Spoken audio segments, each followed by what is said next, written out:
Camila Tamburrini, and she will be presenting on ancient mitogenomes from central Patagonia, Argentina, the last marshmallow of the jar in human dispersal history.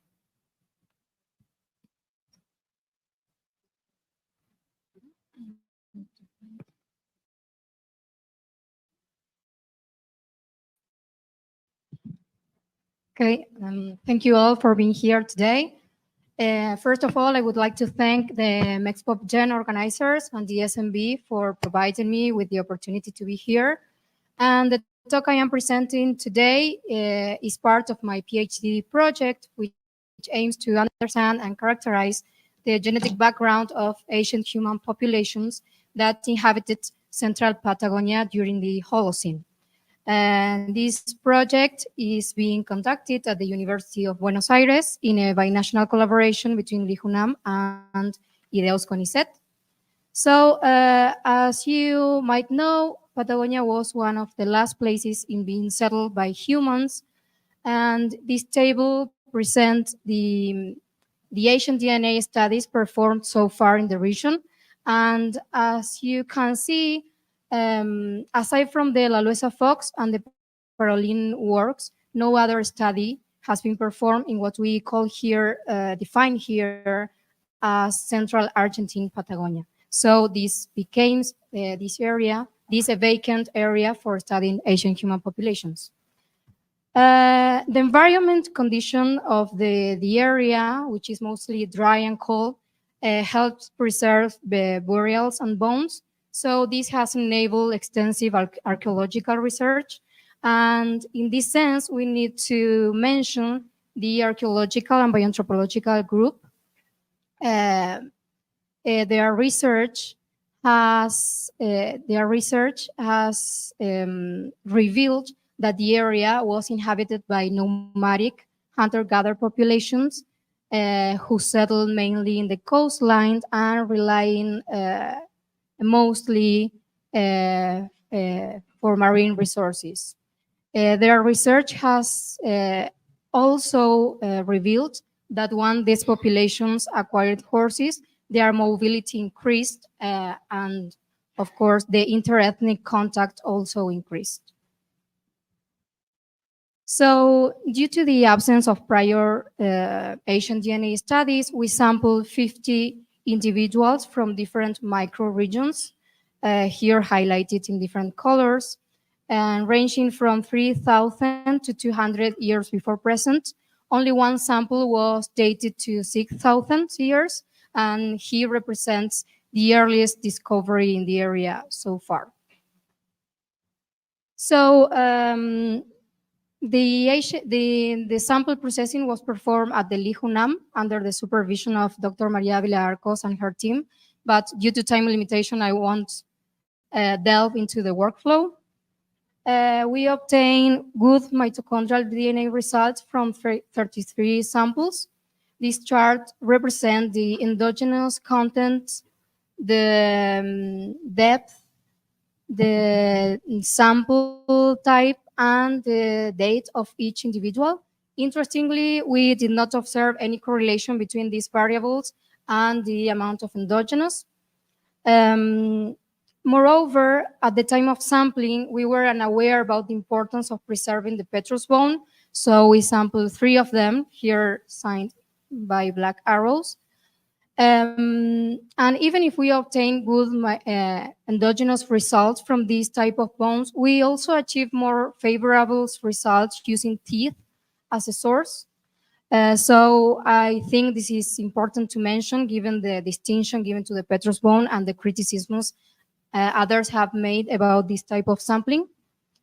The analysis also included 15 samples previously processed by my supervisor, Dr. Maria Laura Parolin. We observed several new subhaplogroups not previously reported in South America. We also observed a predominance of D1 lineages followed by C1, a high relative amount of B1 lineages, and the absence of A2 haplogroups. This is consistent with the north to south cline distribution observed based on both modern, contemporary, and ancient DNA studies performed in Argentina. Also, well, we did not observe any differences between the microregions settled a priori based on archaeological evidence. And we also did not observe any mitochondrial DNA diversity fluctuation over time. So on another note, and as a knowledge transfer initiative, we organized a workshop to inform attendees about our research on ancient human remains and to gather knowledge about the indigenous population opinion about this. As a result of this first approach, we were invited to several cultural events where we also talk about our research, such as the International Original Woman Day and the Original People Celebration Week. We also were invited to several restitution ceremony, which involves the respectful return of ancient human remains to sacred locations, such as Loma Torta. As a result of this approach, we have published an article that delves into the history of relationships between scientists and indigenous community of the area. Among other topics, due to time limitation, I can't delve into this paper, but of course you are welcome to read it and to give us your opinion. So lastly, I would like to thank all the institutions who make this project possible. And of course, thank you for your time and your attention.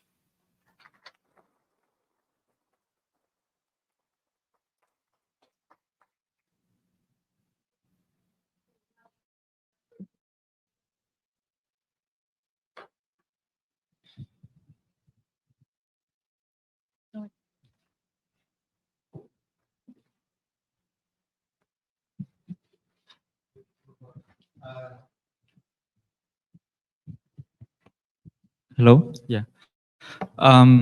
So have you put these results of the frequencies of mitochondrial haplogroups in context, giving the whole continent, the Americas?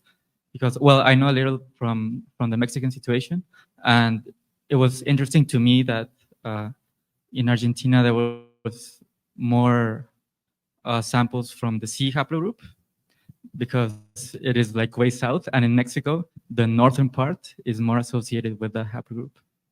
So have you put like the result into context? Yes, we actually, I didn't go into deep in the presentation because of time limitations, but we also analyzed, we also put these results in a Patagonian context, and we observed that there are some mitochondrial haplotypes that share between the north of, the central Patagonia and the south. I mean, they share their haplotype, their whole haplotype, in a very, from different period times. I mean, one of them was 3,000 years before present, and the other one that was at the south of Patagonia was for 100 years.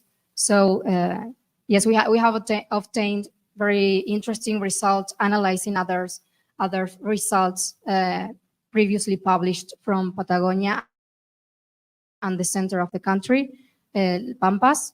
But actually, there are no many, as I show in the second picture in the first table. There are not many works done so far in the area, and actually many of them are based only in some segments of the mitochondrial. So we need to generate more results in this sense.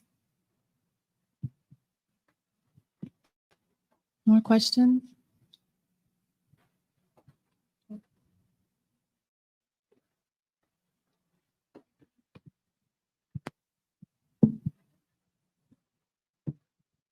Well, thank you for your very interesting talk. I was wondering if within the microregions that you sampled, did you have, for instance, different ages for each group, or like was there besides the geographic side of it, a different reason to make these different microgroups? And were you expecting that there wasn't going to be any structure among them? So if I understood well the question, so you want to know if within each of the microregions I have found differences. Yeah, if I understood correctly, you didn't find a structure between your Yes. different microregions. And were you expecting not to find that structure? I was expecting, based on archaeological evidence that showed. Let me show you here. So the archaeological evidence has revealed that there were two main burial, one in Peninsula Valdez and another one in the Birch, the low valley of Chubut River. So we were expected to find some differences in haplogroups frequencies among these two microregions, but we couldn't find it. So I think that doing some autosomal analysis, we could go deep into these hypotheses, but based on mitochondrial DNA, we couldn't observe that. Okay, thank you very much.